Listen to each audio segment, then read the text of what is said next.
My name is William L. Todd, but I'm commonly known as Ted Todd. I'm Richard Huffman, Huffman. All right, I've got it, and I'm all ready to go. Right. Well, we're here today for one of the interviews of the Appellate Court Legacy Project involving interviews of retired justices of the Court of Appeal. Today we have Justice William L. Todd, Jr., retired justice of the 4th District Court of Appeal, Division 1. Good morning, Ted, as you're called, I believe. Hi, Dick. Hi. I understand that you were born in Canada? Yes, I was born in Toronto. My dad was the general manager of the Canadian division of the American Well Works Corporation. And in the 20s, the late 20s, water supplies for municipalities was a huge business in Canada and the U.S. both. And it was a very going concern until the Depression hit. Oh. And when did you come to the United States then? I was 2. My sister had been born, and we came back first to Indianapolis and then to Cedar Rapids, Iowa. And you grew up in Iowa? I went through elementary school in Iowa, just barely started junior high, and then we came to California and settled in Altadena, actually. Oh.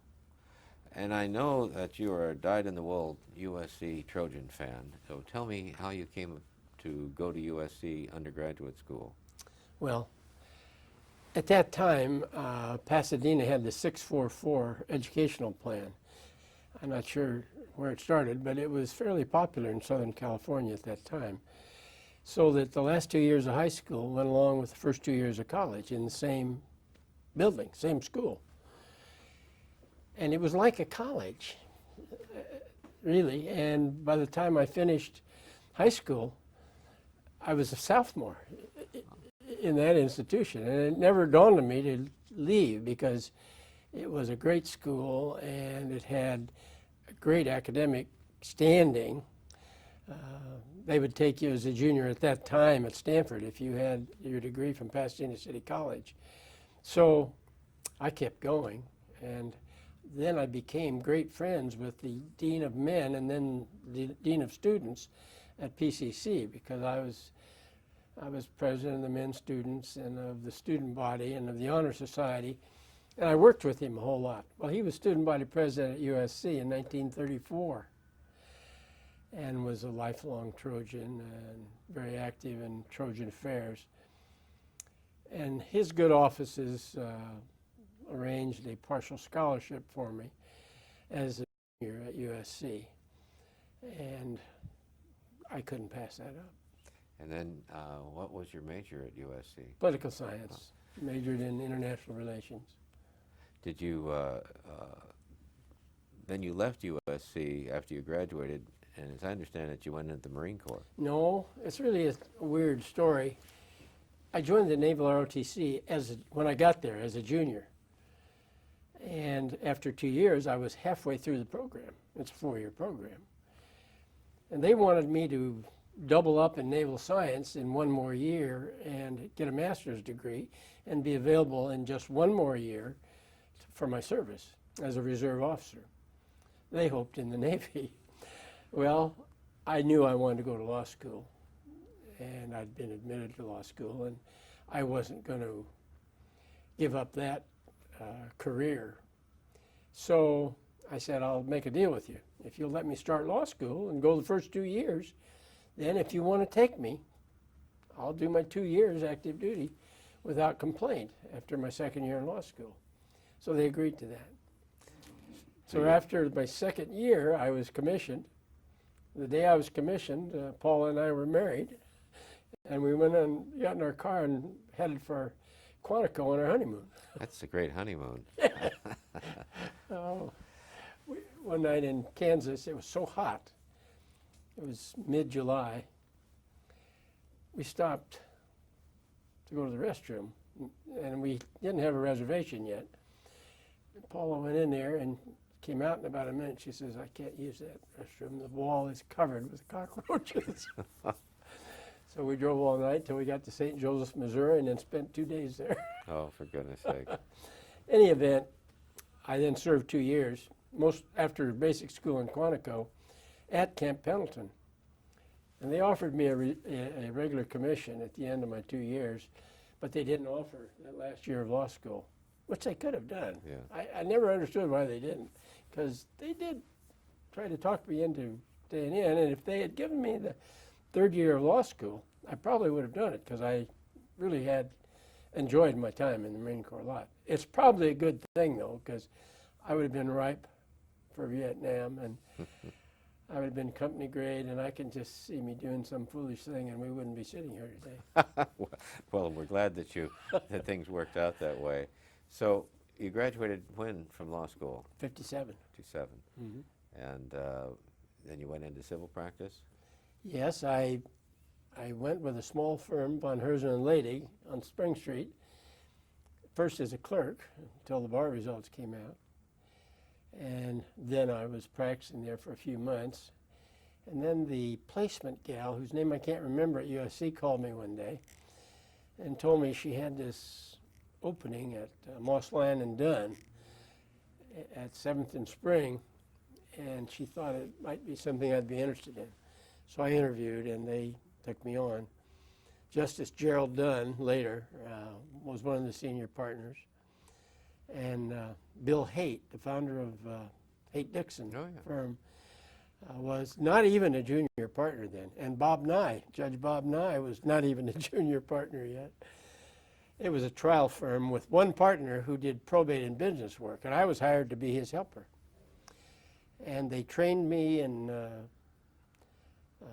specialized area of tax. They had a big tax case pending before the tax court, and I went to school to learn all about that and transportation law, because this other attorney represented the Western Growers Association. Little by little, they started giving me assignments in the trial side. First just appearances, and then law in motion, then depositions. And finally they had me watch each of the 10 trial lawyers try a case completely through. It was the greatest training a young lawyer could ever get, because these guys were wonderful trial lawyers. And then I tried my first municipal court case. It was a traffic case for a Ford Motor Company exec who was a client through his insurance carrier. And I won that case in Alhambra. And then I tried my first Superior Court case.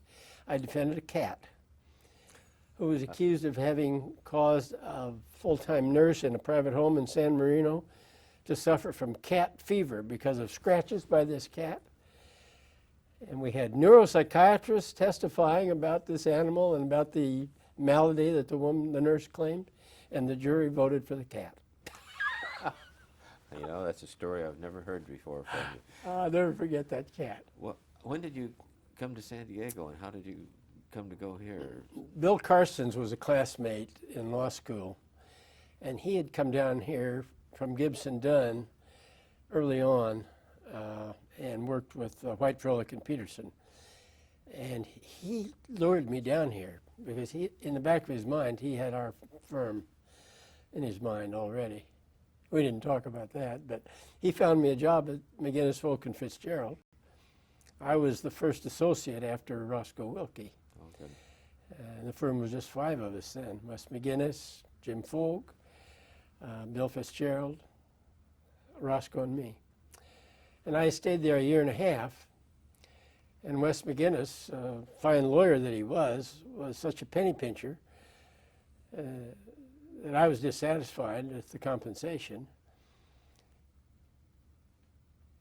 I'm not going to tell you what he told me, because that involves a good friend, but I could see that things were sort of a stalemate for a while, at least. So, meantime, Bill was talking to me about forming our firm, and he and I and Wes Fry and Earl Robinson, all those 3 from White Froelich, rented a suite in the Bank of America building. We each borrowed $2,500 and put it in the kitty, and off we went. Carstens, Todd, Robinson, and Fry. And how long did that firm Well, exist? Earl lasted about a year, and he went back with Byron. He's still with him. He was a great lawyer, but he wasn't a real client man. Wes stayed with us longer, but he drove himself and everyone around him so hard that he realized he needed to be out on his own, which was true. So he went in sole practice, took over Al Lord's practice when Al went on the municipal court bench in El Cajon. And then it was just Bill and me. And we stayed in the bank for a while, and then we shared space with Lou Welsh in the Home Federal. It was in the Home Federal building. And then we had two offices for a while. I stayed downtown in the old Crabtree building. It was new then. And Bill had a little office out in El Cajon near his main client, Stan Swartz, the builder. And we stayed together for several years. In the meantime, Rod Toothaker and Ned Wright came with us. After a year, Ned came back to the court as, what do you call him, chief attorney? Yeah, principal attorney. Principal I think. attorney. Right. Rod stayed with us. And then Bill left the practice, and then it was Rod and me. And we built up what became Todd, Toothaker, and Wingert when John Wingert got out of the Marines and joined us. And then Charlie Grebbing came from law school. He's now the senior partner in the law firm. And you did a lot of trial work, because I know you're a member of ABOTA, right? Yeah, I was president in 72 or 3. Yeah, we did a whole lot of defense work. We did as much plaintiff's work as we could, but there were always so many conflicts with carriers that were represented that we didn't do a whole lot of plaintiff's work. But that's what I had done at the McGinnis firm, and that's essentially what we did at the Moss, Lyon, and Dunn firm. So that was my primary thing, although I did all kinds of law in those days. I was kind of a generalist. And you were pretty active in the local bar association, weren't you? At some point, at least. Yes, I first of all, I was on the board of the legal aid, which was a lot different then. We had no staff, you know. Right. We just tried to raise money and find lawyers who would take these cases for people, for indigents and so on. And then I was president of the Barristers Club, which was a lot of fun. And then I was elected to the bar board. And I served when Bill Yale was president. I was 1 year behind him, then I was president in 71. What led you to apply for the Superior Court? Bill Yale. He had been on the court, I don't know, a year to two maybe. And he said, you know, Governor Reagan's going to have one more appointment here in San Diego. And Houston Flournoy might not be elected governor. I said, he's going to get elected governor, for heaven's sake. It's going to be a lead pipe cinch. Bill said, I think you're a fool if you pass up an opportunity to be considered before Governor Reagan leaves office.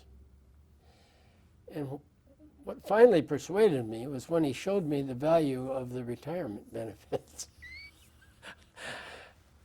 And when you figure that out, it makes up in some degree for the lack of pay along the way.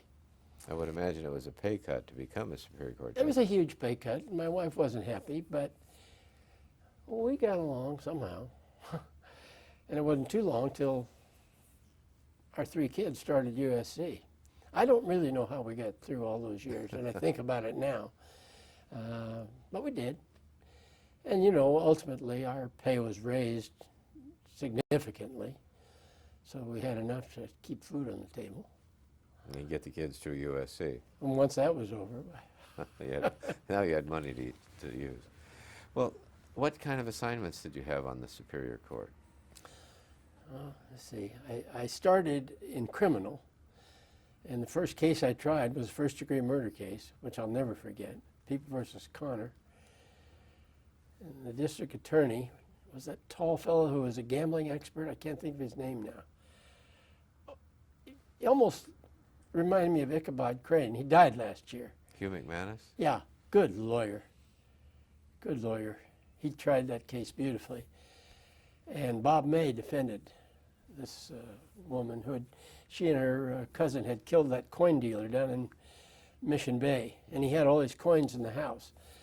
And this woman was his housekeeper. The cousin was the housekeeper, and she got her cousin out here from Dallas, and this woman was good looking, the one from Dallas. And they plotted the deal, and they went over there one rainy night, shot him to death, took nearly all of his coins. And it was a lot of money, particularly at that time. And they took off for Las Vegas with a couple of guys. They ended up in Mexico, and the local woman came back first and turned herself in. Finally, the other gal did, after having an affair with a movie producer from Guatemala down there. And I think the money ran out and the allure ran out, I guess. So she came back and turned herself in. And it was a fascinating trial.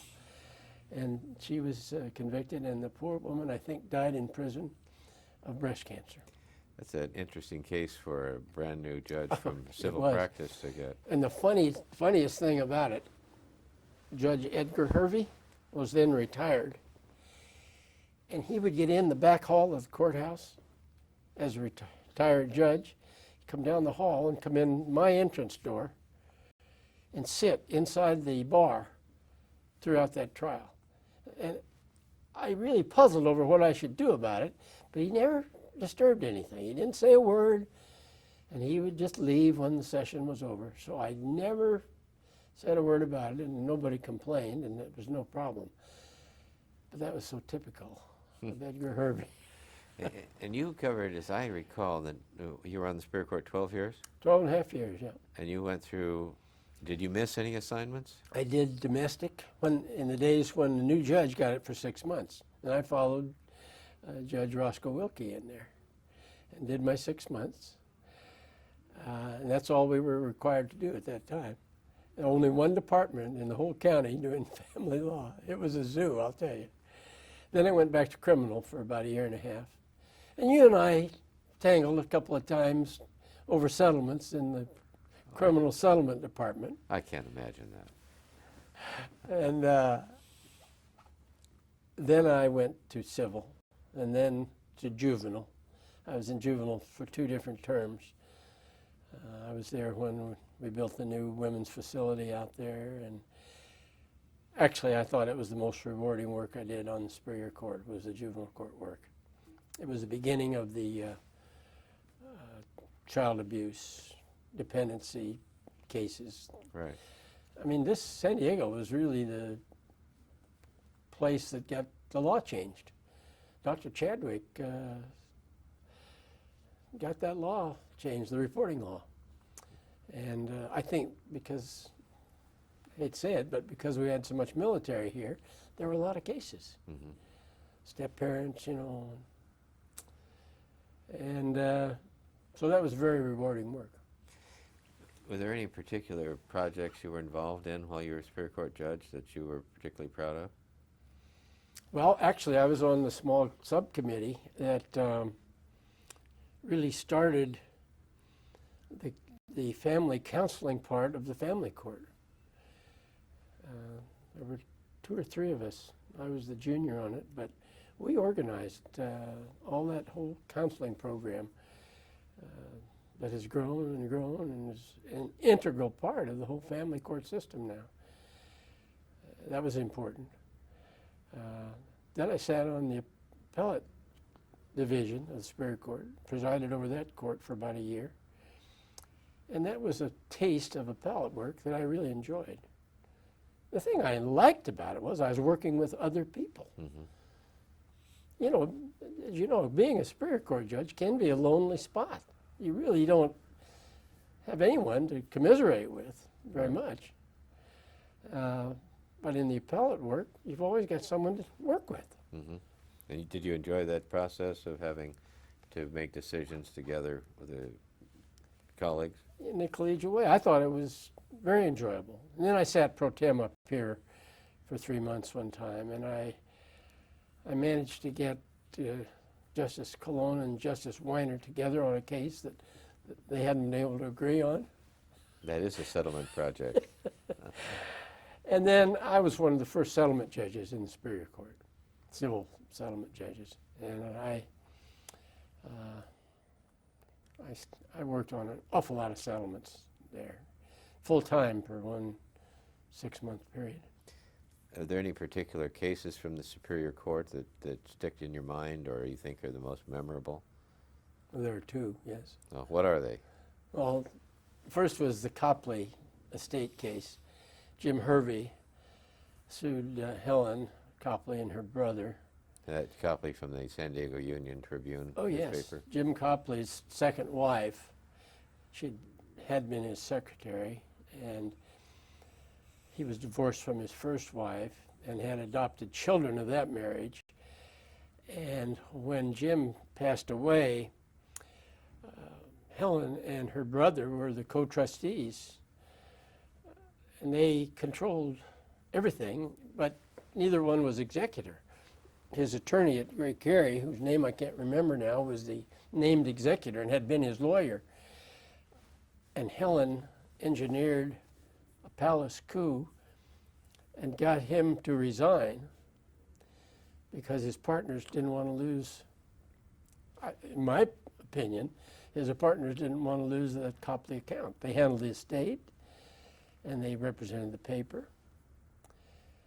And they would have, I guess, tried this case, but they decided they didn't want to. And they turned it over to Bill Fitzgerald and Wes McGinnis.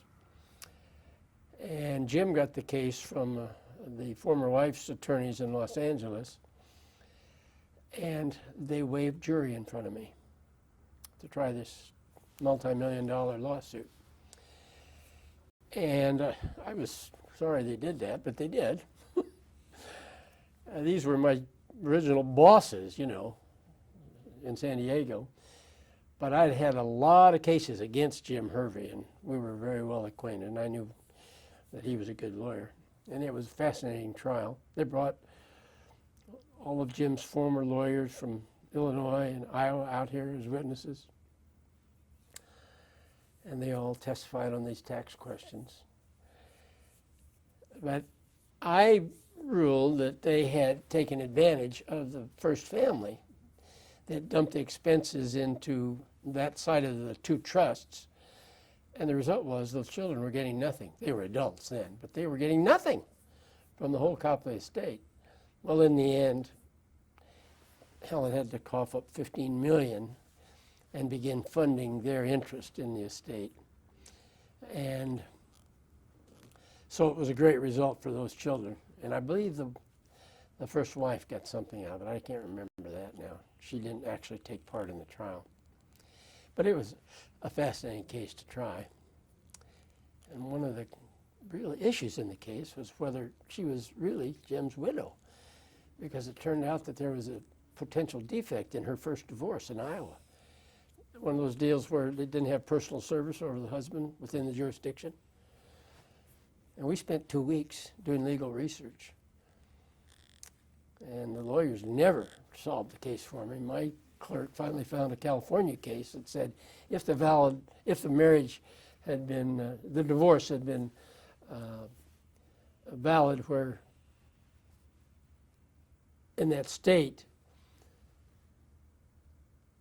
then California would have to recognize it as valid here. And they explained that it would have been valid in Iowa. And so I could find that Helen was the widow. I was scared to death for a while that I was going to have to cut it off at that level, but we didn't.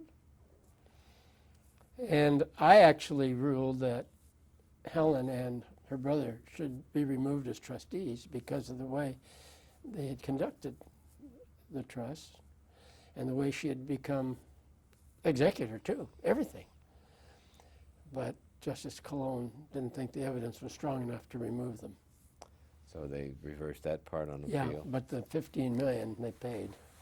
And you felt like you did justice there. I did, yeah, I really did. And of course the other case was the Hedgecock trials, The former Mayor Roger Hedgecock from San Diego. right? He Tell got me mixed up with, what was his name? Dominelli. Dominelli. Yeah. And had taken fair amount of money from him for his campaign. And there were other serious charges, perjury. And we had a hung jury in the first trial. We'll never know why, really, but 11-1 for conviction. Yes, and I understand there were 11-1 for conviction in an hour, Yeah, but one wouldn't deliberate. one holdout. So You may remember the case. I don't have some memory of it, yeah, since I tried it. And then Judge Wickersham and some helper tried the second case, and we sequestered the jurors that time, and they came to a unanimous verdict of guilty. And then some of Mr. Hedgecock's friends started calling on jurors. And one young lady allowed us how she felt maybe she'd been unduly influenced by one of the bailiffs who was superintending the jurors out there at the Valley, what was it? Valley High. Yeah, I think the Valley High. And we thrashed around with that for about 6 months. And finally, and they tried to get me off the case because this guy had been my court bailiff. The Supreme Court turned him down on that. And so it came back, and I went ahead and sentenced the mayor, and he resigned from office. And then the case went on appeal. And it took almost 5 years for that appeal to run its course. And finally, the Supreme Court sent it back to our Superior Court to conduct further hearings on this bailiff issue. And I was then on the Court of Appeal, and the present presiding justice of the Court of Appeal was the presiding judge of the Superior Court, Judy McConnell, and she called me and asked me if I'd conduct those hearings because no other judge had been involved in either of those cases. And I said I would, and we had it all set up for the hearings to commence. And Hedgecock's attorney huddled with the DA, and they went into the presiding criminal department and worked out a settlement. So that Roger withdrew his objection to the conviction of the campaign violation. And since the 5-year probationary period had run pending appeal, and he hadn't had any problems on probation, he could move to expunge the record as soon as the 5 years was actually up, which was within a few days. So he suffered the conviction of the felony, but had it expunged almost immediately. I understand he's now a talk show host. Well, he went to work for KSDO and has been there ever since, and is nationally known now because he takes the place of that right-wing Republican Rush Limbaugh. Rush Limbaugh when he's on vacation.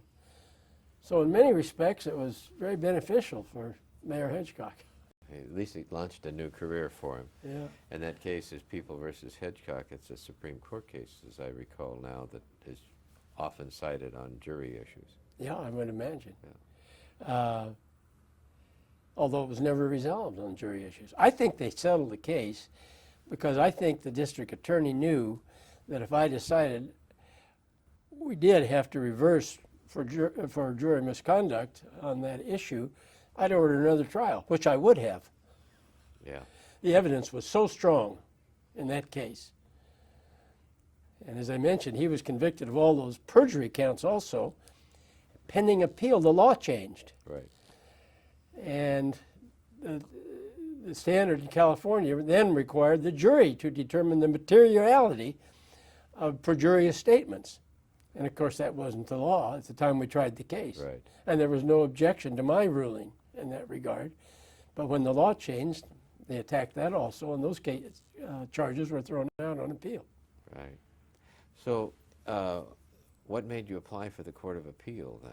Well, after sitting up here pro tem for 3 months, and having been 12 and a half years trying cases, mostly civil, you know, I had tried just about anything you could think of, and that was enjoyable, but frankly, I was hoping I could have another career. And I was very fortunate that Governor Duke Mason did nominate me. And I was, I think, the last justice confirmed under Chief Justice Rose Byrd, just a week before the election. Is that right? Before the election in which she was defeated? Yes. And, you know, she knew my background, which wouldn't have made me a supporter of hers, you know. But she couldn't have been more gracious at that terrible time in her life, you know, when she was facing a terrible thing for her. Because the polls, and as I recall in those times, were running very heavily against her at the time of your confirmation, so she must have been under some considerable pressure. I'm sure she was, but she couldn't have been more gracious, and I honor her for the way she conducted that matter. How many members, how many justices were on the court here in Division I when you were appointed? Well, I think there were 7. And you remained on the Court of Appeal how long? A little over 8 years. How do you enjoy that experience? Well, it's my favorite experience, really. But I think it is because I'd had the other 2 experiences of being a trial lawyer and then Superior Court judge before that. And I wouldn't have been comfortable up here if I hadn't had those experiences. Somewhere before we get into your work here on the Court of Appeal, as I recall, you were involved with a community project, the Crime Victims Fund. Yes, Beverly DeGregorio, who had been a very active probation officer, actually she conceived the idea and she brought it to me, and the 2 of us got that organization, nonprofit organization, going with the help of a lot of attorneys in the community. And I don't know how active it is today, but I'm very proud of that organization because we raised funds to help small, little, what you can call little people in our community who were victims of crime and had nowhere else to turn. People who would have their Social Security check stolen or their glasses stolen, or kids with paper routes whose bicycles were stolen. They could come to our organization through referrals from the police department, and we could act quickly to solve their financial problems on an interim basis in a hurry. The state had its fund, but frankly, it took forever. So this took care of people's immediate needs. That's right. When they were in crisis. And it was very effective for quite a number of years. You also served on the California Judges Association board. When was that? Oh, that was about 2 years after I was president of the bar. Jack Levitt became Superior Court judge, and he was on the executive committee of the Conference of Delegates. And I took his place on that, and it was, but that was while I was still a lawyer. That was very interesting work, too. We ran the Conference of Delegates every year. But then on the court, I was elected to the board of the California Judges Association. And it happened that I was serving at the time that there was the initiative measure to curtail our income, our salaries. Oh, that's right. And we had a special subcommittee of our board who were the steering committee for our campaign against it. And we raised a lot of money, as you can well imagine, mostly from judges, sitting judges. And we ran a real strong campaign and defeated that measure handily. It could have destroyed the California judiciary for, I don't know, until the thing could have been remedied some way. But if that initiative had passed, they were just going to cut our salaries to ribbons and change the outlook for judges in a horrible way. Probably would not have been any much success in recruiting judges under that system, as I recall. You know, it got harder and harder anyway. Right. Why do you think it's harder to recruit judges? Well, first, the second tier system of retirement for judges is not nearly as beneficial as the one that I enjoy. And secondly, lawyers make more and more money today. And once the big firm complex really took over the law in so many respects, all lawyers in those firms made a lot more money, and I'm sure they felt they couldn't possibly afford to go on the bench. We see federal district judges retiring all the time to go back into private practice so they can send their kids to college, you know. It reminds me of your struggle when you were a judge, and comparatively, I suppose the salaries weren't quite as far out of line then as they may be now. Yeah, I don't know. Actually, we were paid more than the federal judges were at that time, and it still was a pittance. It's not much honor in that, I suppose. Well, so when you joined the Court of Appeal, what was your reaction to the process, to the judges that were in place at the time, to how decisions were made and cases assigned? I think that I took Justice Staniforth's place on this court, I believe.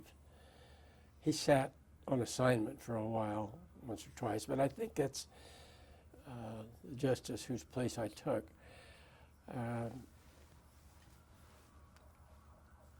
With a limited number, we had to rotate the panels differently. You might sit on 2 different panels of 3 because we didn't have enough for 3 panels of 3 at that time. So there was more shifting around. There were, I believe, 3 justices at that time who had been nominated by Governor Brown. And the rest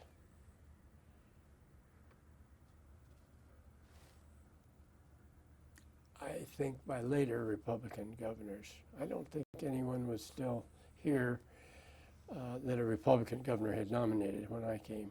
I'm not sure of that. But Justice Colon was gone.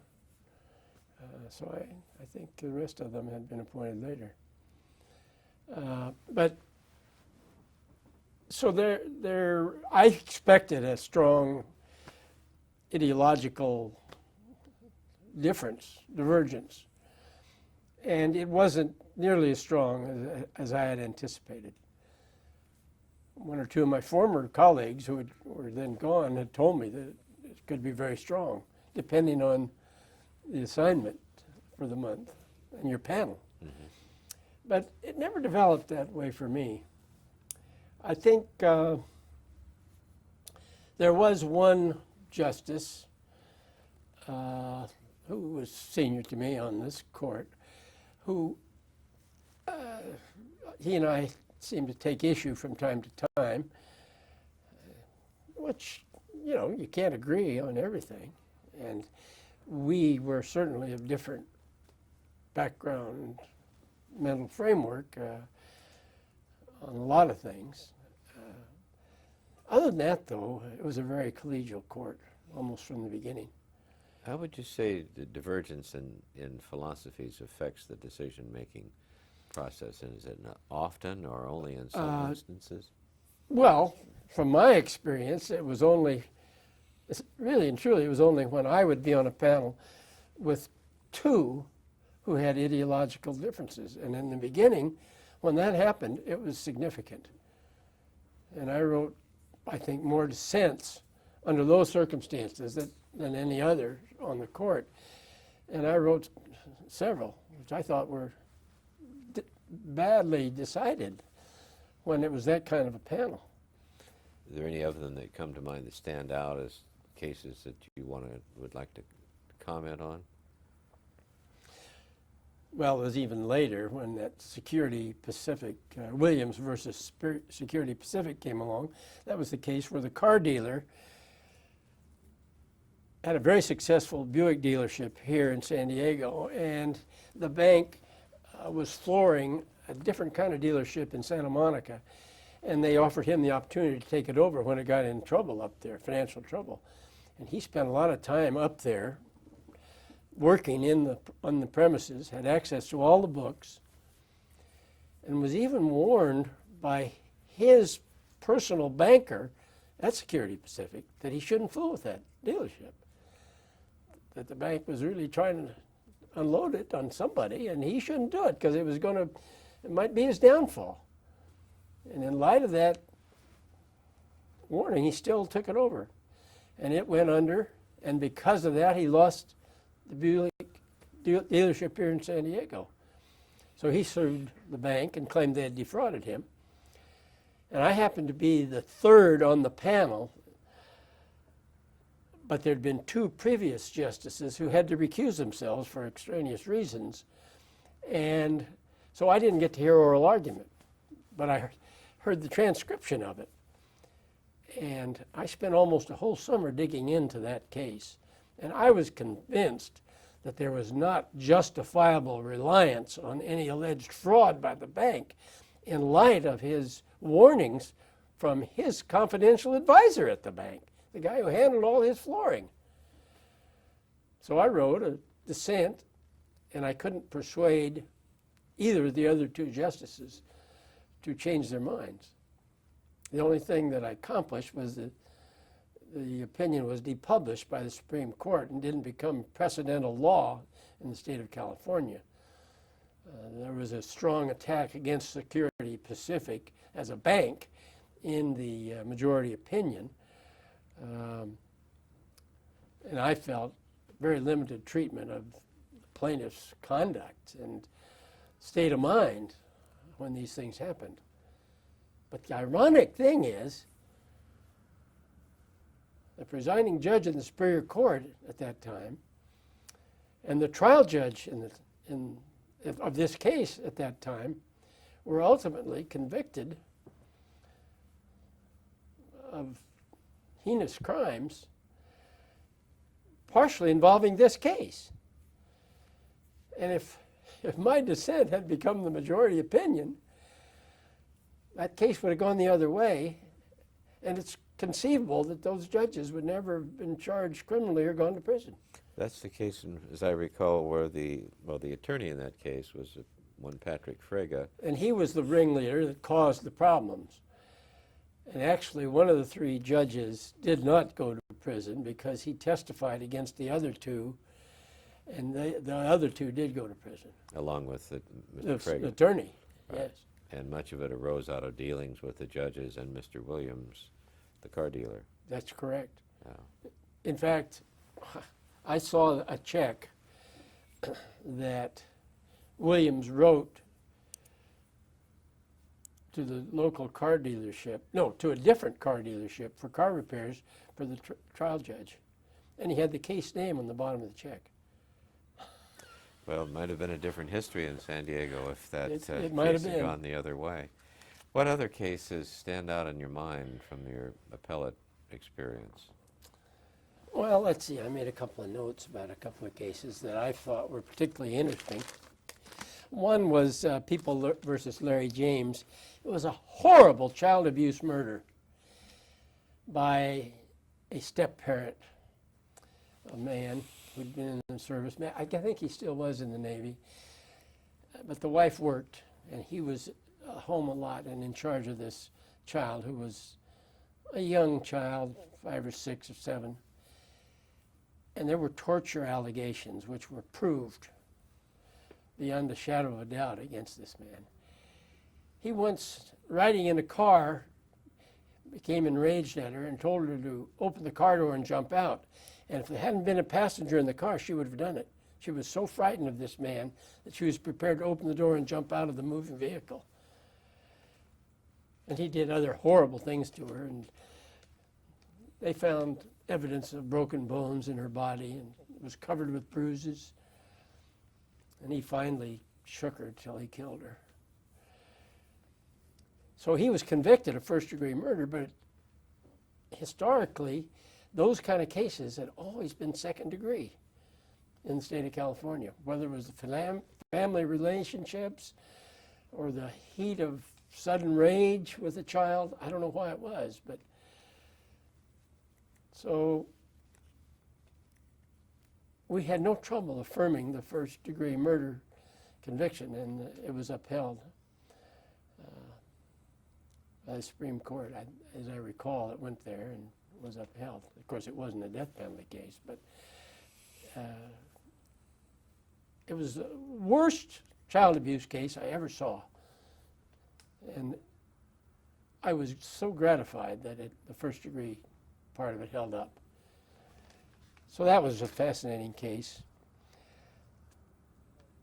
People versus Garcia was the case where the expert witness for many of the law enforcement agencies in San Diego County, particularly on drunk driving cases, but on accident cases too, was found to have been using faulty mathematical formula to determine speed and from skid marks and so forth. And he testified in a lot of cases, and People versus Garcia was one of them. And the man was in prison. There were some other problems in the case, and it was on appeal, and they were trying to settle the case. And the attorneys for the prosecution knew of the problem with this witness, and they didn't divulge it to the defense counsel. And this issue came to us. We finally appointed a Superior Court judge to take further evidence. And one of the findings was that these attorneys for law enforcement actually knew about this situation and had not given this potentially exculpatory evidence to defense counsel. So we had to reverse the case. And there were many other cases that had to be overturned because of that had happened. It was a terrible thing to happen. And probably most of those people, arguably were guilty. But the legal principle was quite solid. And so we had to reverse that conviction. And it affected a lot of other cases, too. Mm-hmm. So that was very interesting and unfortunate. An interesting case was Yanasi versus the Auto Club of Southern California. The Auto Club had listed a motel out in the Midway area before you get to Loma Portal, and it was in the areas of some of the girly places, and they listed this motel in their directory. They hadn't given it any high ratings or anything, but it was listed. And this fellow went there, and he was murdered on the premises. And so they sued on the theory that the publisher of this information, the Auto Club, should be liable for, in effect, recommending this motel. Well, as I say, they hadn't made it one of their primary recommended places, but it was in their book. And we found that there was no liability on them under those circumstances. It was remote and had nothing to do with this person coming on the premises and killing this man. It was an open parking lot area. And that was upheld by the Supreme Court also. And that was an interesting case.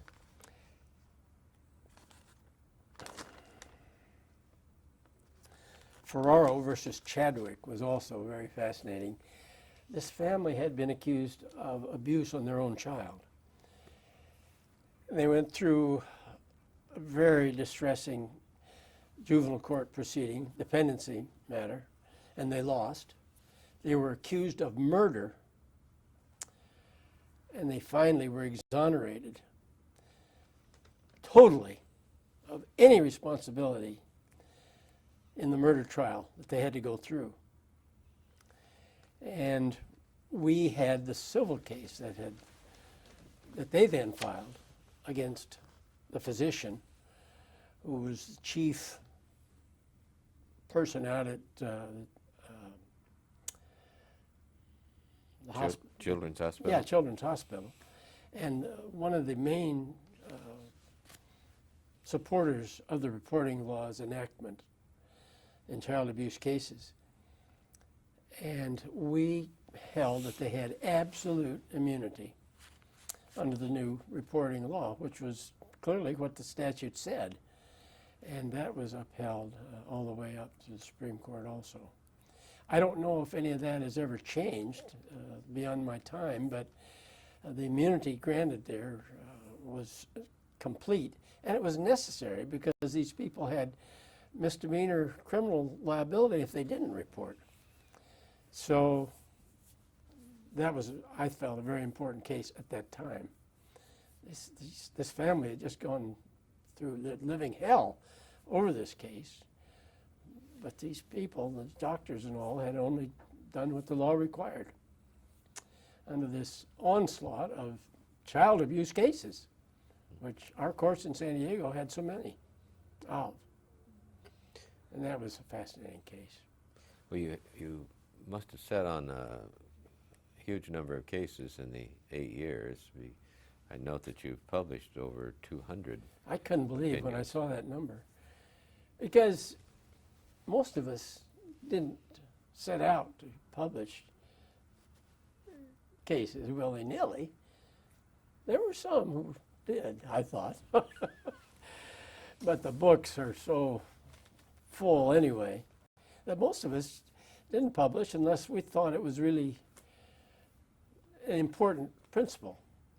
As you well know, the courts of appeal settle so much of the civil law in California because the Supreme Court, laboring under the death penalty in PUC cases that they have to take, can't take many civil cases. And they have to pick and choose huge, important statewide issues before they take a civil case. So if we felt we had an important precedental case out of our court, we would publish. But we didn't look for them as such.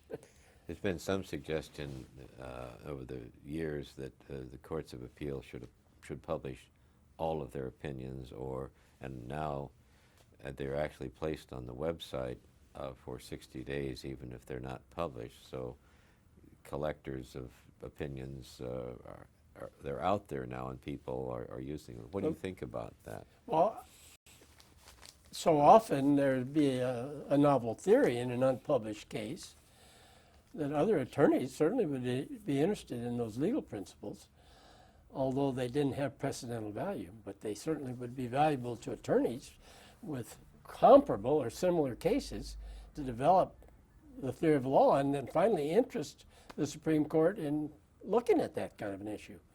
It's only when you've really got some opposing views across our districts of the courts of appeal that the Supreme Court gets interested. So that seems like a good improvement to me. Do you, thinking back now, when you left in '94, at the end of '94, is that right? Right. After 20 years, Right. and then you went into private judging. All right, I moved back to my old law firm and had to become an active member of the state bar to have my office with lawyers, and went into private judging. And I worked very hard for 12 years. Did you? But I also made more money than I ever had in my life. well, that's good. Did you work full time at it as a private judge? Yes, for probably almost 10 years I did. I cut down the last couple of years. And now you're retired from that as well? Last day of '06, I tried very hard to retire, went inactive in the bar, and I had an association with Judicial West by then, and I terminated that. But wouldn't you know, case I arbitrated last year has bounced back on me because the attorneys now want us to arbitrate the damage phase of the case. They never told us that last fall, but we only did liability. We had no clue that they'd be wanting us again. So I had to become an active member of the state bar again and pay my dues for this year, just to hear this one matter. So this is your last. This is my last one. What do you think about there's a lot of discussion about private judging and the argument that there's the risk of creating two-tiered justice for those that can't afford it and those that can. What do you think about private judging as part of our process? Well, I think in California, the courts would be bursting at the seams again, and we'd be hard pressed to build enough courthouses to handle the load. You know, I can go out and hire 2 people on the street to arbitrate an issue for me if I want to. They don't have to be lawyers. They don't have to be anything except people that I think would be fair. And I'm disturbed that there's such a problem with private judging, except in the instance where judges retire early from the bench to go into private judging. I deplore that because it's obvious that a person who's had judicial experience has a leg up in the private judging world because of his experience at public expense sitting on one court or another. So I think it's, except for that matter, I think private judging is a boon to our system of justice. We dispose of civil cases that could take years to finish and millions of dollars sometimes in expense to the litigants for attorney's fees and costs and so forth, and we resolve them in weeks, or even days. And the parties do it by agreement. And there's advantages to them. They can pick their person, but it's opposing sides agreeing. So it's hard for me to see the detriment to this overall system in private judging. I personally disagree with the rule which my beloved Chief Justice Malcolm Lucas instituted that precludes a retired judge from sitting on assignment if he's also sitting as a private judge. I can see some circumstances where that is arguably a problem, but if he doesn't have anything pending and doesn't take anything during the time of assignment, I think it's a shame because there's a wealth of experience among the retired judges who would be willing to take an assignment, a short-term assignment from time to time and help the court system, and they can't do it. And there are many fine retired judges who chose not to go into private judging, who sit on an assignment, and I'm sure assist the court a lot. But there's that wealth of experience that goes to waste, I think. It could be of assistance to the courts, particularly the trial courts from time to time, because of that rule. So I'm sorry that that rule exists, but I know it's a hard, fast rule. Well, you mentioned Malcolm Lucas. You were on the Judicial Council during his tenure as Chief Justice. I was. When was that? Oh, goodness. It was in the early 90s, because it was just before I had my back surgery. You may remember that. I remember that. Yeah. And because I remember going to my last meeting and being hardly able to walk and carry my luggage. It was a very interesting and enjoyable experience. I was able to work with Professor Whitkin when he was still on the council before he passed away, and had a delightful time working with him. Chief Justice George was on the commission at that time, as was the chairman of the Senate Judiciary now, then. I don't know what his office is now. Is that Lockyer? Yeah. Bill Lockyer? He's now the state treasurer. State treasurer now. Well, he came to 2 meetings. He came the day he passed the bar. He came to the Judicial Council meeting. And the day they took the picture, he came. You didn't have a lot of legislative participation, I take it. Well, not with him. No. You've been in the system a long time, both as a lawyer, judge, appellate judge, private judge.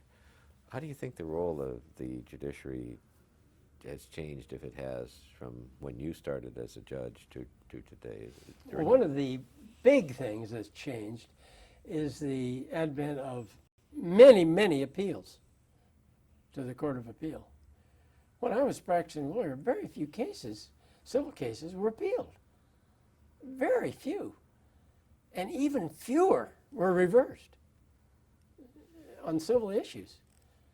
I mean, it was a rare thing for an attorney to appeal a civil case. And that has changed hugely. Oh, yes. I think there's a,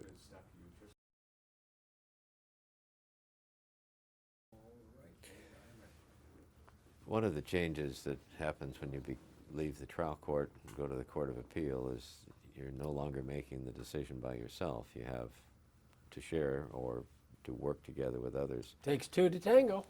It takes two for an opinion, right? What do you think about collegiality in the courts and how it can or should be developed?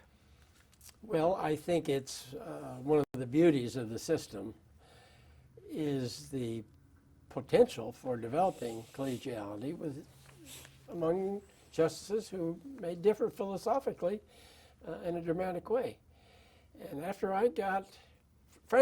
we got into this building, after I got us this court set up here, and we had to leave the old state building down there, we really worked on that. We had an extra chambers for the future, and that became the justice's coffee room, if you recall. Remember that.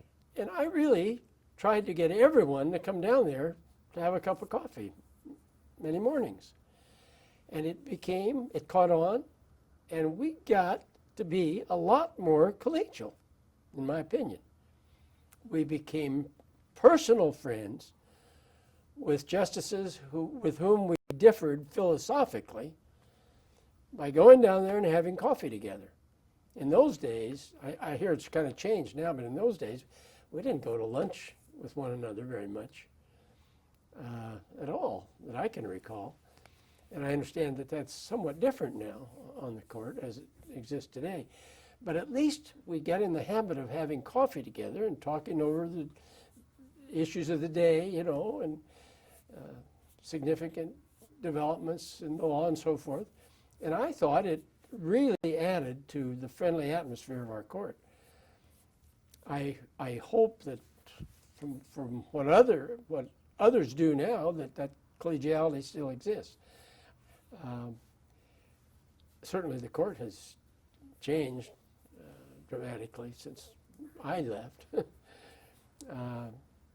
But I think it's a very helpful thing because you're going to be at odds over issues forever. And if you have a better friendly relationship with your colleagues with whom you may differ, you handle those matters a lot easier. Reading about the U.S. Supreme Court recently, I can't remember what it was I was reading. Somebody's recent book about the innards of the U.S. Supreme Court. I was amazed at the vitriol that still exists on our highest court and how pointedly they point their colleagues' errors out in writing on a regular basis.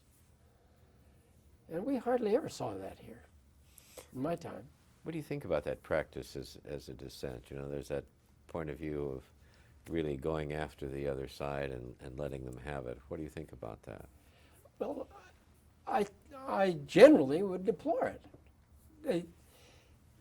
You certainly have a right to dissent when you're really convinced that it's gone the wrong way, and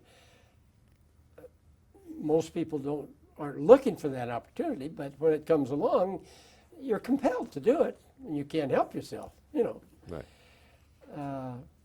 But to make it personal, I think, is completely wrong myself, and doesn't help in the judicial process. The thing I don't like about the U.S. Supreme Court is all these splinter opinions that we're getting now.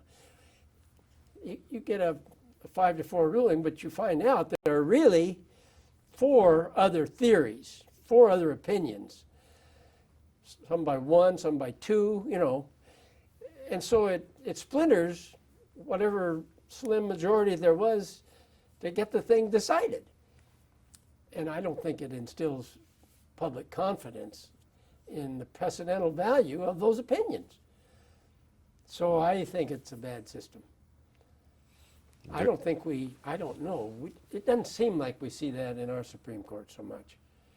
And I certainly don't think we see the vitriol No, I in don't. our I think Supreme Court. so. That was one of the things that you enjoyed about your time here was the collegial aspect of that.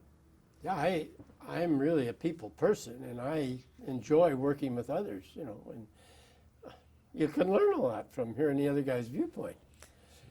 Isn't it awful sometimes when you listen and decide that they were actually right That's and right. you were wrong? That happened to you from Well, time I to was time? trying to think. I really can't remember, but it must have. You must have been wrong once. You mentioned the building that we're in here in the Symphony Towers and the old State Building. We moved here, what, in 1989? I think so. Yeah. You were one of the principal movers of this. I was, Dan Kramer made me the point man on where we were going to go and how we were going to arrange it. So I knew this building was about to start going up, and the state was not interested in building a building for us, which would have been so cost effective from their standpoint, but they were not interested in doing that. Nor were they interested in sending a real estate person down here to help us. They had a group. In the end, we had to call them down here to approve what we'd put together, but they wouldn't give us any help at the beginning. So I had a young friend, Larry Irving's son, Craig, and he was a new lease broker in town, getting his feet wet, but working hard and developing a clientele. And he's now got one of the biggest lease operations that the city has ever seen. Irving Hughes is his organization. And the state wouldn't even agree to pay him a commission for doing this work for us.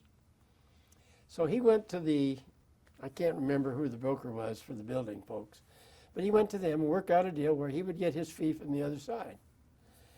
But he would represent us. And he negotiated the lease of this space, and we were able to design this court the way we wanted it. And I have to say now that we even bootlegged in our shower. You're finally going to admit to the shower? Tell me. Well, I visited a lot of appellate courts in the state, and in Fresno, the former PJ there who went on the Supreme Court, now I can't say his name. From Fresno? Yeah, he was on with Justice Lucas and all the USC guys. Justice Pinelli. Oh, Pinelli, yeah. He overdid the work on their court, and he got the shower in up there too. And I saw that, and I talked to him about it. And we were able to accomplish that here in our quarters also. Yes. It was a great thing for me when I had my back surgery, because when I'd go to therapy, I could come down here in my sweatsuit and then take a shower and clean up and put on my working clothes. Well, I think we had people that still do that work out at various parts Sure. of the day.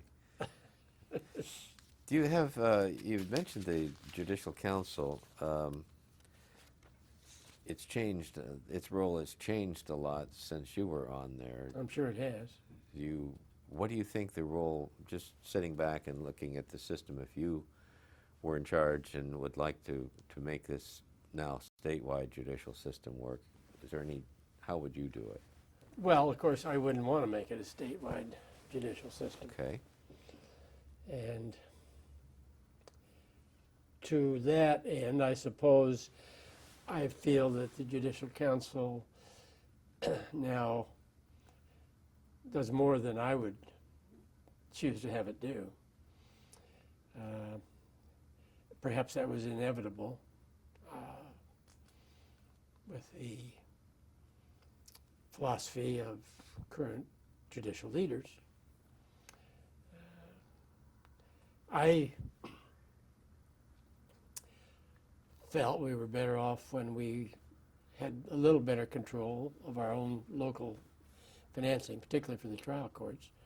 I was budget officer in the Superior Court for a number of years, so I used to fight the battle with the Board of Supervisors about our budget every year.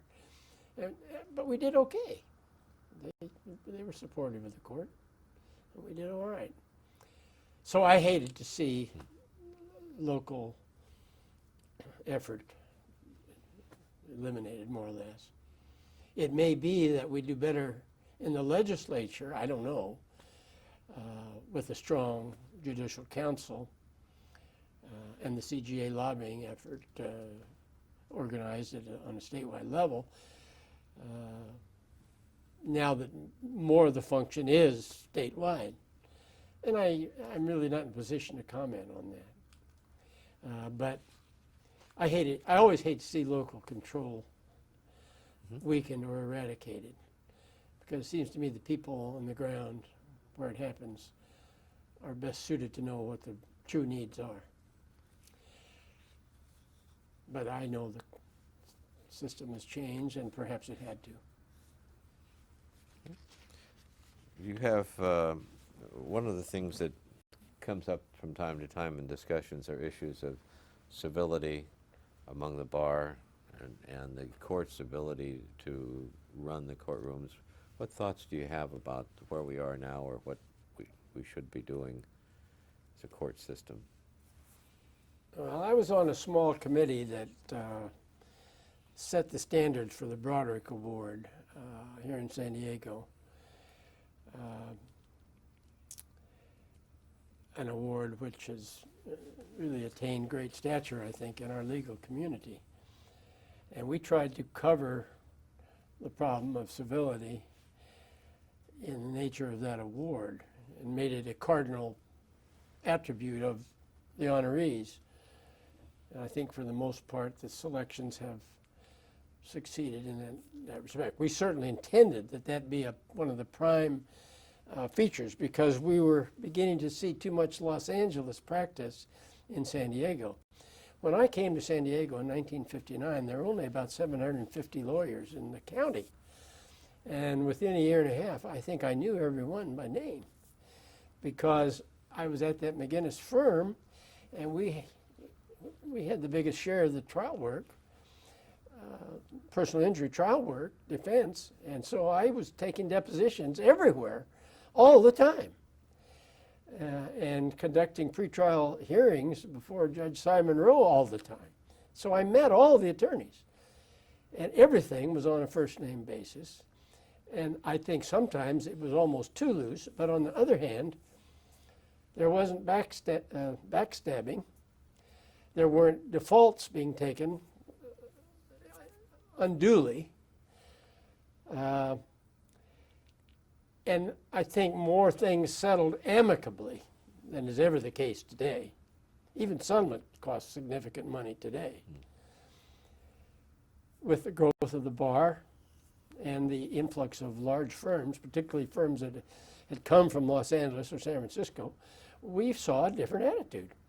You didn't deal with the same attorneys as often, if a second time at all. You didn't have a basis of friendship that we used to have. And now with over 13,000 attorneys, it's a whole different ballgame.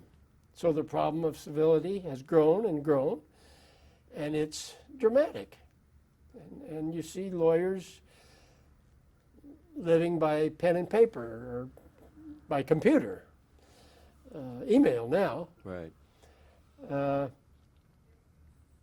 It's impossible to know most of the lawyers that you're going to deal with, even in the civil area now. Even the specialized areas are so large that you can't know everyone. And that foments a lack of civility. I can't comment today how it is in the courthouse, because it's been a long time since I've been there. I didn't think it was ever a problem when I was in the Superior Court, and certainly we never had that kind of problem here, to my knowledge. That is, with judges being overbearing with attorneys. I have heard reports of some presiding judges being a little overly mean with lawyers who had to appear before them on a regular basis. But certainly we should strive for the standards of things like the Broderick Award standards, because without emphasizing civility, the thing can just go the other way too fast. You were involved in the Inn of Court movement, and as I understand, there is the USC Todd Inn of Court here in San Diego, We've still got her going, yeah. and it's named after you. Well, it is now. I felt That bad wasn't about your it. idea at the beginning, I know that. I told him not to do it, but I was no longer the power. How many years have you been involved, or were you involved with the Inn of Court? Well, we were trying to figure it out, and we didn't check it completely. I think it's at least 15 years now with the Todd Inn, and I was a master in the Welsh Inn before that. But it's been a successful thing. Our idea was to have a place for lawyers, or at least students who had graduated somewhere at USC, even if they didn't go to law school there, to come together as Trojans, because we have so many of these Cal and Stanford pukes down here. And so it's been a good experience, and it's there aren't as many USC lawyers here as there are from those other law schools for whatever reason, but there's still a large number, and so it's been a good experience to bring these young people in as they come down to San Diego. I think it's more important when there aren't so many of them that they have a chance to mingle with SC judges and lawyers, and I'm very pleased that we were able to accomplish that. And your inn joins with the other American Inns of Courts at least once a year, don't you, for Oh, yes. an annual event? Yes, for the annual dinner. That's a pretty large gathering.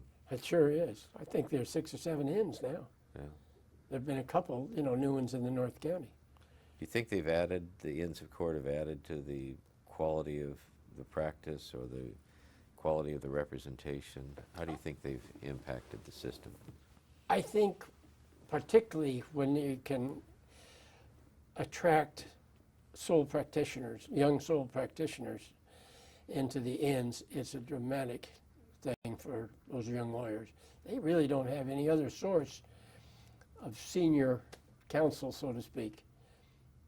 And all you have to do is read the discipline reports, and you see that it's so often it's a sole practitioner who has the problems. They get overburdened, and it's hard to keep up with everything, and they have no one to share their problems with, no one to seek advice from in so many instances. So I think the inexperience, particularly for those young attorneys, is dramatically helpful. And we try to do that as much as we can in our end. Are there any words of advice that you'd give to those persons who are starting in the want to be judges, want to be appellate judges, want to join our system? Well, I've heard John Davies speak about it. It's still a political process. There's no question about that. Our current governor is sort of changing that somewhat. About 50-50, I think, which I question his policy, but he's the governor. I think you've got to get active in the bar associations because you've got to meet other lawyers. You've got to make a lot of friends among your colleagues if you're ever going to get favorable consideration when you do apply to the bench for appointment to the bench. And of course, bar politics is helpful. It really is, because you're before your colleagues in a broader sense. And I heard John Davies state that, being a bar president is a very helpful thing if you do aspire to the bench. But almost anything that you do actively in the bar association is going to spread your acquaintanceship and get you before your colleagues. Then the other thing is to be a good lawyer. Represent your clients fully and fairly, because then if you're educated, you're going to succeed more than not. And other attorneys certainly are going to recognize that. And they want people on the bench who can understand legal issues, who can grasp difficult issues. We know that none of us can know all the law. That's impossible. But if we know where to find the law and can analyze difficult legal problems, and lawyers know that that is the case, they're going to be more likely to support you when it comes time to comment on your ability to serve as a judge.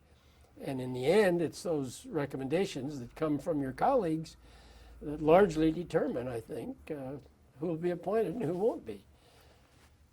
So, and the other side of it is just making friends with as many lawyers as you can is going to add to your pleasure in life, because those are the people you deal with. And I think it's a shame that so many of us tend to restrict so much of our friendships to the profession, because we're so involved that the bulk of our friendships come there, that we don't make as many friends outside. So the next step is to get in the community too. Be active in your church, be active in community organizations, support good community activities, and you'll meet people there who will write good letters for you when the time comes. In the end, it's a political process. Well, let me just ask this, and then I'll see if you have other thoughts you'd like to share. But you've seen the evolution of the California court system, the court system generally in the United States. What do you think the challenges that the court system face? Any observations you have about where do we go from here with our court system? Well, there's a perception, I think, some in parts of our citizenry, that there are too many Caucasian male judges. I think there's that perception, and we read about it, the perception, all the time. My view is that those who are empowered to appoint judicial officers are perfectly willing and happy to appoint well-qualified candidates who are not Caucasian males. That's my, it appears that way to me. So there is a public relations effort that needs to be made. And it's not an easy effort, because if you just compare populations, you will see a disparity in that area that I described. But if you compare members of the profession on an ethnic or other basis, it's a much different situation. And the odds on a percentage of a minority group having more qualified persons as potential judicial officers is very remote, it seems to me. The smaller the group, the smaller the percentage, in absolute numbers is going to be. So I think people have to understand that you can scour the entire bar and seek the best people you can find, but it's only going to be a percentage of all groups, all individual groups, it seems to me. And the public should understand that. It's not to say that we shouldn't make every effort to look for those people and encourage them to make the effort. But I think people have to understand that within the profession, of any particular group, there'll only be a percentage of highly qualified people, I think. Do you have any thoughts that we've ranged around background, trial court, appellate court, kind of philosophized about the world? Are there any other things that you'd like to talk about? Or I think it would be very difficult in today's legal world for very many attorneys to come directly to a court of appeal and be comfortable in being able to say that this trial record shows a miscarriage of justice, unless that particular attorney has spent almost his life as a trial lawyer in a courtroom. Because at the end of the day, in criminal cases particularly, but civil cases too, a lot of those are jury cases, you've got to figure out whether the litigants had a fair trial in the trial court. And in the end, that's the cardinal thing you got to make sure of. And if I hadn't had the experience I had, I think it would have been very difficult for me to face that with confidence. I never felt that it gave me a problem on the appellate court. I felt I could see where there was a miscarriage of justice. And in the bottom line, that's the most important thing for us to do. And if you haven't had that trial court experience, I think it's much harder to handle the volume of cases that you do here, and the variety of issues, particularly in the criminal side, without trial court experience. Good. So I admired justices who can do that handily, and I know there are those. But I think it's real hard. Mm-hmm. And I think for the most part, we ought to look to our highest level trial judges to sit on the appellate bench. Are there any other thoughts that you have as we finish this interview? I think that from the time I was in junior college, I knew that I either wanted to go one of two ways, either into the law or into journalism. That was my other interest. Really? I did a lot of sports writing when I was in college. And ultimately, I abandoned the journalism when I found out about the economics of it. I found out that the lowest guys on the totem pole did most of the work, got the least money, and the fewer bylines. So I decided that I would prefer the law. I didn't set out to get rich, and I never did get rich as a lawyer, or certainly not as a judge. But we had a good living. We've had a good life in my family, and money was never a terrible problem, you know. And I think a lawyer, if he works hard and is fair with his clients, is going to make a good living. I don't care how many there are. We always need another good lawyer.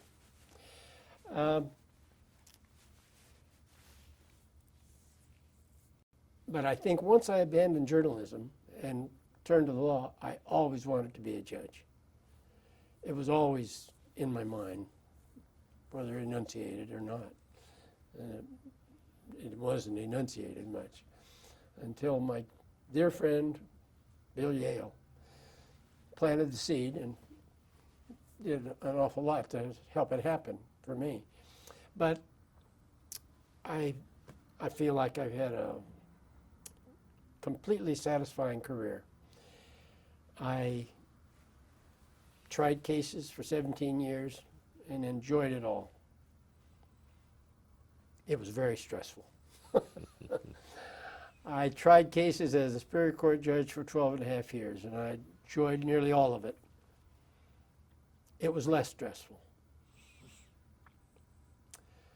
I came to the Court of Appeal when I felt I was adequately prepared for it, and I enjoyed this experience immensely. And then I had my fourth career as a private judge, which I never knew, it didn't exist back when I started.